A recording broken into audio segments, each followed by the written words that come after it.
Welcome to this session of Product Design and Value Engineering.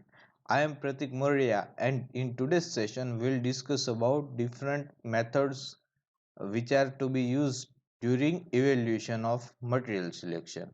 So how to evaluate our material selection, that is what we are going to look into.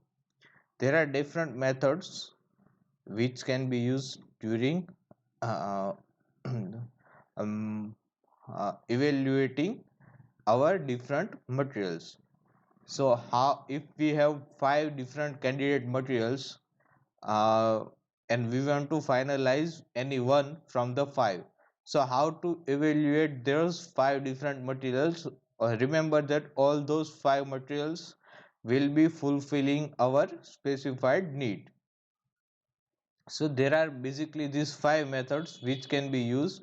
The first is selection with computer aided database. This is simplest for us to use but very hard to build on. The another method is material performance index or material performance indices. Another method is matrix method.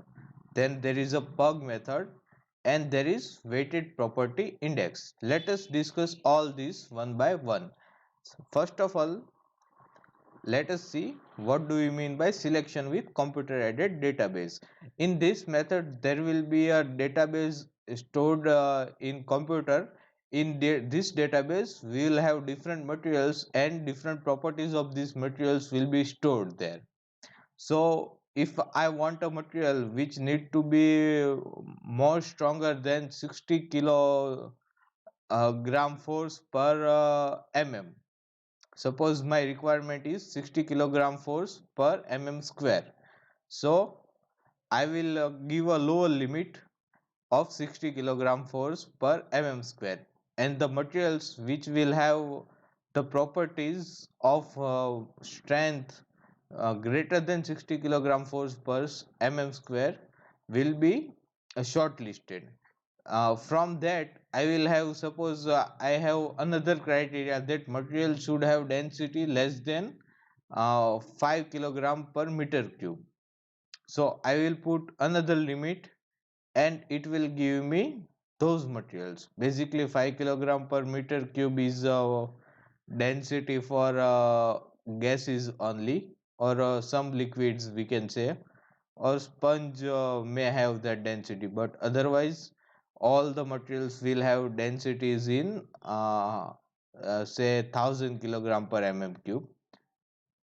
uh, this method is very quick because we do not need to search in the books, we do not need to search in physical copies, we do not need to compare any material properties. All we need to do is simply make a computer search in database. So it reduces time and comparison is very easy, and we can easily provide upper and lower limit of material properties that makes it very easy to use.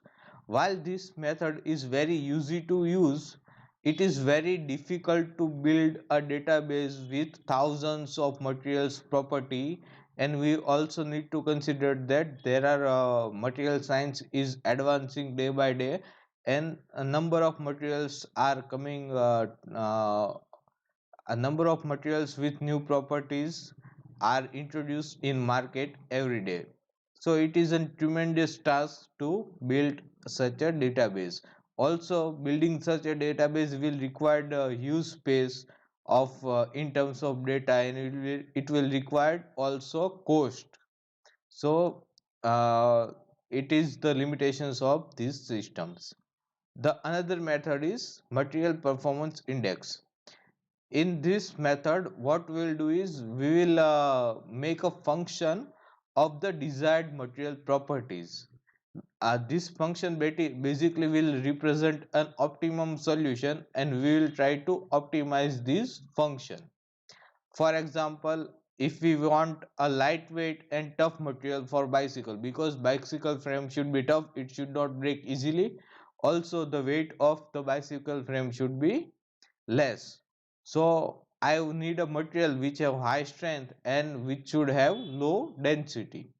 So for that defining a material performance index M, which will be equal to strength divided by density, because material with high strength and low densities are favorable to my performance. And now I will put all the materials property in this equation. For those material which have higher value of M, will have more suitability for my application. So if I have 5 candidate and I calculate a M for all these 5, and I get values of M such as 4, 5, 3.5, 2 and 4.5. So M with 5, so a material which have material performance index of 5 is most suitable for me. So we will choose the material which has the highest value. I hope you get it. It is very simple, but the problem is once we get this formula, we need to identify the materials and we need to identify its properties. Also, our example is very straightforward and simple example. Sometimes what happens is, to get this formula, to get the equation of material performance index is complicated, and we need to do some work to calculate the actual equation of this material performance index. The next method is matrix method. In matrix method, we can divide material requirement into three groups. The first is go no go parameters. These are these properties which should be there in some limit, but excess of this property will not have any another extra effect. For example, if I am talking about electricity transfer in a simple application, then the material should be conductive. If a material is highly conductive or not, that will not affect my performance anymore. If I am making some product in which the surface finish is desired, so the material should be machinable. That is all I want. If material is highly machinable or not, or surface finish of zero point 0.5 micron is achievable or not, is not important to me. What I need is a surface finish of zero point 0.1 mm. That is all I need. If material have zero point 0.1 mm surface finish or material have zero point 0.1 micron of surface finish, that will not affect my performance. So these are go no go properties. I will accept all the materials which have surface finish greater than zero point 0.1 mm. Then the another type of properties or parameters will be non-discriminating parameters. These parameters will affect my performance if they are better, but I cannot quantify them. For example, if I am looking for a material which is shiny or which looks aesthetically good, then I will say that okay, copper will look better than steel and steel will look better than iron. But I cannot say that copper is looking 3 and iron is looking 1 and steel is looking 2.5 and such, because I cannot quantify them. I can say that which one is better and which one is not better, but I cannot quantify them in terms of number. These are non-discriminating parameters, and then there will be discriminating parameters for which I can give number. If I am looking for strength, then I will have numbers regarding the strength of the material, regarding the yield stress of the material.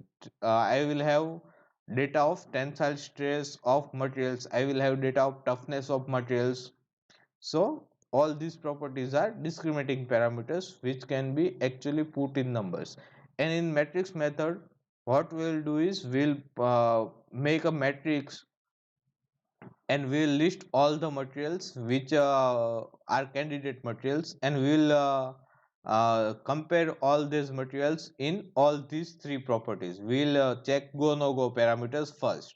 All the candidate materials should have go on go no go parameter. Then we will check non-discriminating parameters, and we will see that which materials are performing better in non-discriminating parameters, and then we will put discriminating parameters which have numbers in them, and according to this matrix we will select the best suitable material for us. After that, there is a pug method. Pug method is similar to a matrix method, but there are some change. In pug method, it is normally used when we want to compare a material with other materials. So the material which we want to compare will be given as a datum material, and we will write all the properties of this material in the datum material. So suppose environmental impact is there, so we will write environmental impact of material A in a datum material, and we will compare all the other material with this datum material. For example, the first selection criteria is temperature, so we will see that which materials are better than our datum material and which are worse than. If our material is better, then we will put plus sign. If it is not better, then we will put minus sign. If it is same as the data material, then we will put equal to sign, or we will put sometime a s for same. So what we are doing is we are comparing our material with other materials, column by column, row by row. So environmental impact data material will have no numbers, will have no plus or minus sign, because we are comparing all the materials with data material. Suppose B is having bad effect on environment than A, so we'll put a minus sign there. C is better for environment, so we are putting plus. D is better for environment, so we are putting plus. E is better for environment, so we are putting plus. For indenting force of cup, so our material, all the competitive materials are better than our initial selection A, so we are putting plus sign. And manufacturing complexity, so all the other materials are more complex to manufacture than our data material, which is a bad thing, so we are putting a negative sign because our data material is better. And at the end of this we will calculate plus and minus sign for all the materials. So we will select the material which have maximum plus. If there is a tie in plus, we will select the material with minimum minuses. Here material B have maximum plus, but material C and E also have plus of 5 and 5, which is equal to B. So we will see which have less minus. Material B have minus only 4, but material C have 5 minus. So we will select material B as a alternate. This is how pug method were used, and pug method is normally used for comparing a current material with another material. When we are thinking about changing our material selection, then we use the pug method. Now the problem with the pug method is it does not say how much better or how much worse. For example, here if we talk about manufacturing complexity, Pug method says that B, C, D, E all are more complex to manufacture. But how much complex? That does not disclosed by pub method. Pub method thinks that all these are complex and they evaluate all these are same. But uh, pug method does not evaluate B with C and C with D. It does not compare B with C and B with D. It just compares A with B and A with C and A with D. So if we want to compare all the materials simultaneously, then we will have to use some another method, and for that we use weighted property method. In weighted property method, we give a number to all the property, and we give weight to different properties, and according to that weight and according to value of that property, we calculate some indices, and the material with maximum indices will be selected. For example, we are considering this criteria mass, cost, robustness, manufacturability, electrical power usage, hazardous emission, and all these for comparing the uh, material. And we have different materials. Which materials do we have? We have candidate A, candidate B, candidate C, and candidate D. And we have given weight to each of these properties, each of these criteria. So we have given weight on some consideration that okay, these are the weights which I need. For me, mass is most important. Cost is the second most important. I am not very much considered about electrical power uses, and I will give score to each of these candidate. I am giving a score of 4 to candidate A. That means that I feel that candidate 4 have less marks. So 5 for best, 4 for better, 3 for average, 2 for worst, and 1 for worst. So 5 is good, 1 is bad, and we give this score according to it. And once we have given the score, what we'll do is we'll multiply these scores with the weight. So 4 multiplied by 5. So weighted score for candidate A is 20. For a cost, weighted score for candidate A is 12, and such that. For candidate B, weighted score for mass is 3 multiplied by 5, that is 15. For cost, it will be 3 multiplied by 4, which will be 12, and such that. And we will calculate all these criteria for all the candidate materials, and then we will give a total of it.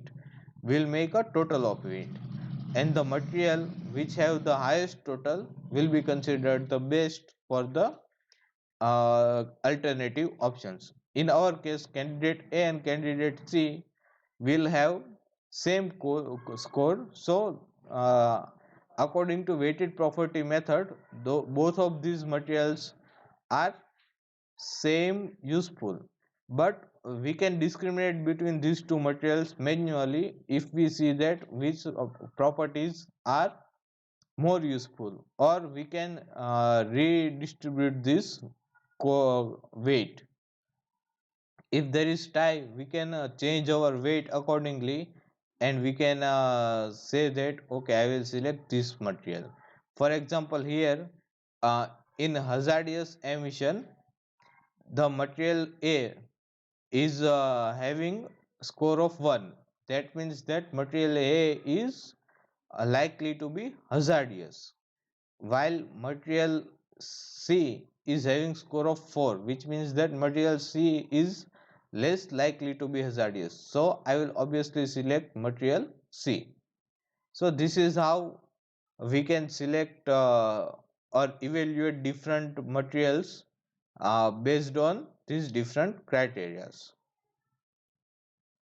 And the last thing is economic of material. Till now we have already talked about the properties of material, but only properties are not important while selecting material.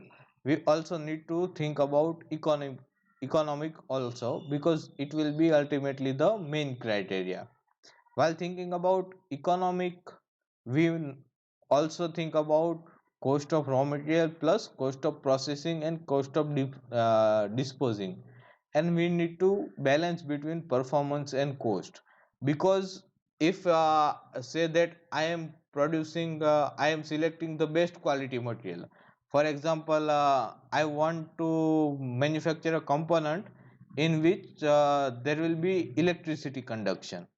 So I will see that okay, which material is best for electrical conductions, and I find out that gold and silver are best for conducting electricity. But that does not mean that I will use gold or silver in my product, because it will be very much costly. So instead I will sacrifice some of performance of conductivity, and I will use copper or aluminium, which are as good conductor as gold and silver, maybe a bit less good, but they are acquired more than acquired in terms of conductivity, and their cost will be very much low. So we have to compromise between performance and cost. We need to find a balance between performance and cost while selecting the material. This will be all for today's session.